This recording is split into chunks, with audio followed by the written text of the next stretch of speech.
Asset allocation, ठीक है। Asset allocation मतलब क्या, सबसे पहले इसका ऑब्जेक्टिव, ठीक है। असेट अलोकेशन क्यों करते हैं, आपने जब भी इन्वेस्टमेंट की बात आती है हमें हमेशा ये बोला जाता है कि don't put all eggs in one basket, सारी चीज़ें इकट्ठा एक जगह पे मत रखो, अगर कुछ प्रॉब्लम हो गया तो इकट्ठा नुकसान होता है, ठीक है।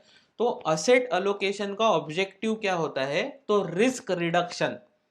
असेट अलोकेशन का ऑब्जेक्टिव होता है रिस्क कम करना, risk reduction is the objective of asset allocation, ठीक है।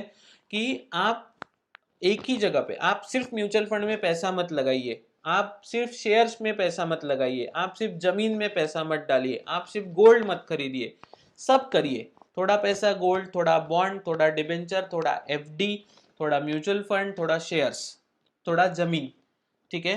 सो एक जगह पे नुकसान हो गया तो आपको पूरे जगह पे नुकसान नहीं होता है। अभी असेट अलोकेशन जो है ये फंड मैनेजर लेवल की बात है, या चलो हम इन्वेस्टर लेवल की बात कर लेते हैं। असेट अलोकेशन दो तरह का होता है, ठीक है। एक होता है स्ट्रेटेजिक असेट अलोकेशन और दूसरा होता है टैक्टिकल असेट अलोकेशन, ठीक है। Strategic asset allocation and tactical asset allocation. Strategic मतलब क्या, एग्जाम्पल कि मुझे यहाँ से 30 साल बाद, ठीक है, मुझे रिटायरमेंट के लिए पैसे लगेंगे, उसके लिए मैं एक स्ट्रैटेजी बनाता हूँ कि 60% पैसा मैं इक्विटी में रखूंगा, 40% पैसा मैं डेट में रखूंगा और ये मैं चलने दूंगा, ठीक है। मैंने स्ट्रैटेजी बनाई कि 60% पैसा मैं रखूंगा इक्विटी में, शेयर्स में या इक्विटी म्यूचुअल फंड्स में, और 40% पैसा मैं डेट में रखूंगा, ठीक है। This is what called as a strategic asset allocation. मैंने क्या किया, पूरा इक्विटी में नहीं डाला, मैंने 60-40 में अलोकेट किया। Now what is tactical asset allocation, तो टैक्टिकल असेट एलोकेशन वाले लोग भी ऐसा करते हैं कि 60-40 से शुरुआत करते हैं। अभी 60-40 मेरा चल रहा था, रिटायरमेंट के लिए मेरा प्लानिंग चल रहा था 60-40, मैं टैक्टिकल असेट एलोकेशन वाला हूँ, ठीक है। अभी अचानक से कोविड आ गया, ठीक है। तो कोविड में क्या हुआ, कोरोना के वजह से फार्मास्यूटिकल कंपनी को अचानक से बहुत ज़्यादा प्रॉफिट होने लगा, ठीक है। आज तक किसी ने सैनिटाइजर खरीदा नहीं था, वो भी सैनिटाइजर खरीदने लगा, तो सैनिटाइजर बनाने वाली कंपनी को ज़्यादा मुनाफा होने लगा, ठीक है।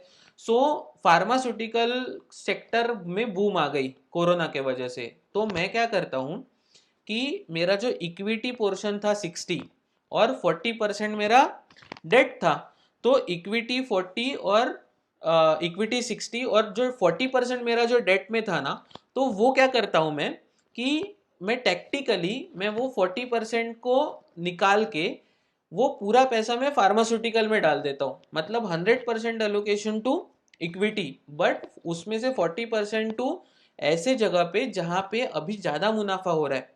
तो इकोनॉमी में जो चेंजेस हो रहे हैं, ठीक है, इकोनॉमी में जो चेंजेस हो रहे हैं उसका फायदा उठाने के लिए अपने असेट अलोकेशन में जो चेंज करते हैं उसे कहते हैं टैक्टिकल असेट अलोकेशन, ठीक है। तो स्ट्रेटेजिक असेट अलोकेशन कौन कर सकता है, conservative investor. Strategic asset allocation conservative मतलब कम रिस्क लेने वाले इन्वेस्टर कर सकते हैं या करते हैं।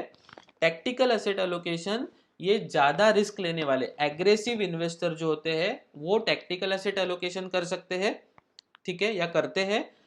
और सीजन्ड इन्वेस्टर, हमने दोपहर के सेशन में हमने ये क्वेश्चन सॉल्व किया था, आपको याद है कि सीजन्ड इन्वेस्टर जो होते हैं वो स्पेसिफिक, अभी ये कोरोना के हमेशा के लिए रहेगा आई डोंट नो, बट शायद नहीं रहेगा। तो ये पर्टिकुलर अभी सीजन चल रहा है कोरोना का, तो इसका फायदा उठाने के लिए असेट एलोकेशन चेंज करना, that is tactical asset allocation. Clear है।